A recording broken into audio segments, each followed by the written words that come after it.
एक बार एक गांव में एक छोटा सा परिवार रहता था। परिवार में सोहनलाल और उसके दो बेटे रहते थे। बड़ा बेटा सुंदर और छोटा बेटा राजू था। सुंदर और राजू दोनों भाई में बड़ा प्रेम था। अरे बेटा सुंदर और राजू, तुम दोनों आज खेत में पानी दे आओ, मुझे शहर जाना है। जी पिताजी, आप निश्चिंत होकर जाइए, हम दोनों काम कर लेंगे। वे खेतों में पानी देने चले जाते हैं। सोहनलाल बूढ़ा हो चला था। उसने अपने बेटों को जो भी जिम्मेदारी दी थी वे बखूबी निभाते थे। बेटा, तुम दोनों बहुत समझदार हो गए हो, ऐसे ही मन लगाकर काम करते रहो। आज से सभी जिम्मेदारियां मैं तुम दोनों को सौंपता हूँ। मैं बूढ़ा हो गया हूँ, आराम करूँगा, तुम मिलकर रहना। पिताजी, आप फिक्र न करें, हम आपके द्वारा दिया गया हर काम बड़ी मेहनत से करेंगे। आप आराम कीजिए। एक दिन सोहनलाल बीमार पड़ जाता है। वह सुंदर और राजू को अपने पास बुलाता है और कहता है, लगता है मैं ज़्यादा दिन नहीं जी पाऊंगा। सुंदर बेटा, तुम बड़े हो, तुम्हें हमेशा अपने छोटे भाई का ख्याल रखना है क्योंकि वह नादान है। और राजू बेटा, तुम छोटे हो, तुम्हें अपने बड़े भाई का हर कहना मानना है और दोनों को मिलकर रहना है। पिताजी, हम वादा करते हैं, मैं राजू का ख्याल रखूंगा और राजू भी ऐसा ही करेगा जैसा आपने कहा है। सोहनलाल की मृत्यु हो जाती है। कुछ दिन बाद सुंदर सावित्री से विवाह कर लेता है। शुरू में सावित्री अपने देवर राजू का बड़ा ही ख्याल रखती थी। देवर जी, आप बाजार जा रहे हैं तो पनीर लेते हुए आना। मैं आपके लिए मटर पनीर बनाऊंगी, आपको बहुत पसंद है ना। जी भाभी, आपका शुक्रिया, मैं जरूर ले आऊंगा। लेकिन कुछ ही दिन बाद सावित्री राजू से बुरा बर्ताव करने लग जाती है। अरे ओ राजू, तेरे लिए मैं रोज खाना नहीं बनाऊंगी, तू खुद से बना लिया कर। मेरी तबीयत आजकल सही नहीं रहती। अरे भाभी, अगर आपकी तबीयत सही नहीं रहती तो आप भैया और आपका खाना कैसे बना लेती हो? इस तरह दोनों में बहस हो जाती है। सावित्री सुंदर के पास जाकर बोलती है, जी सुनिए, ये राजू काम भी नहीं करता, आप इससे काम तो करवाया कीजिए। भगवान, वह खेतों में सारा काम कर लेता है और बहुत अच्छे से करता है।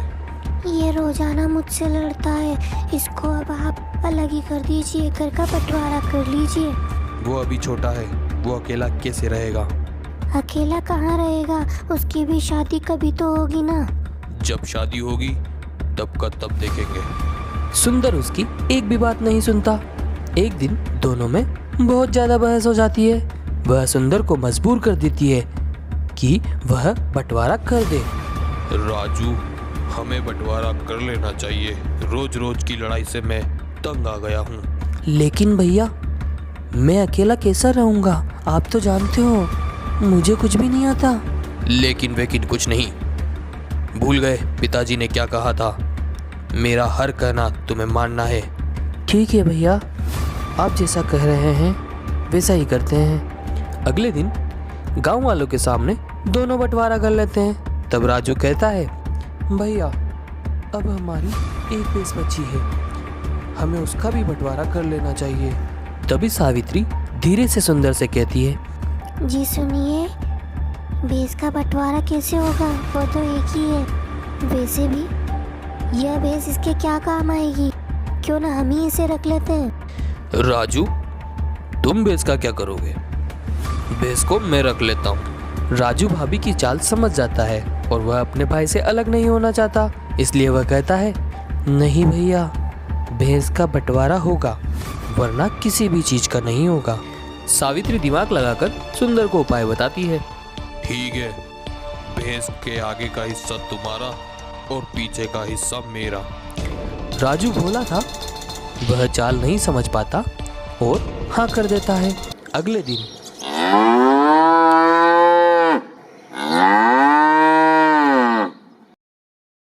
अरे राजू, ये भैंस कब से चिल्ला रही है, उसको चारा देकर आओ ना।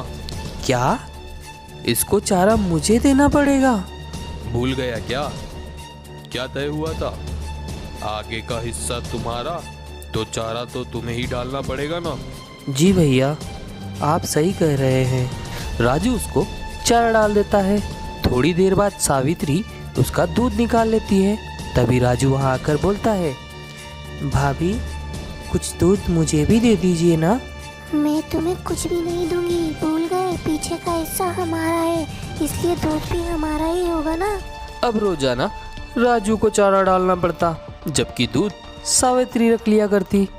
राजू परेशान होकर गांव से बाहर जाकर बैठा होता है। तभी वहाँ गांव का एक व्यक्ति आता है और पूछता है, अरे राजू बचवा, कैसन बैठे हो, कोनो परेशानी है का? राजू अपनी सारी परेशानी उसको बता देता है। अरे बस इतनी सी बात। वह राजू को एक युक्ति बताता है। अगले दिन जैसे ही सावित्री दूध निकाल रही थी, राजू बैट लेकर उसको पेट से पीटने लगता।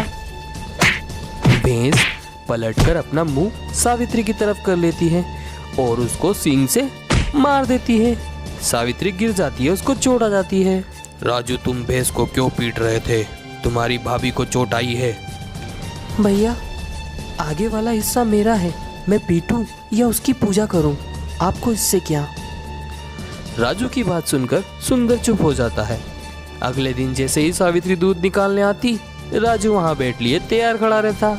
वह डर के मारी वहां रुकती भी नहीं। राजू, ऐसा कर, भैंस को तू ही रख ले। नहीं भैया, मुझे कुछ नहीं चाहिए, यह भैंस आप ही रख लीजिए। मैं तो आपको एहसास दिलाना चाहता था कि भाभी हम दोनों भाइयों को अलग करना चाहती है। क्या आप भूल गए पिताजी से आपने क्या कहा था कि आप हमेशा मेरा ख्याल रखेंगे? सुंदर को अपनी गलती का एहसास हो जाता है। अब कोई बंटवारा नहीं होगा, तुम मेरे साथ ही रहोगे, मैं सब समझ चुका हूँ। इस तरह वे तीनों फिर से साथ रहने लगे थे। सावित्री अब समझ चुकी थी कि दोनों भाइयों को अलग नहीं किया जा सकता। तो दोस्तों, आपको ये कहानी कैसी लगी? अगर अच्छी लगी हो तो प्लीज़ चैनल को लाइक करना और सब्सक्राइब करना ना भूलें।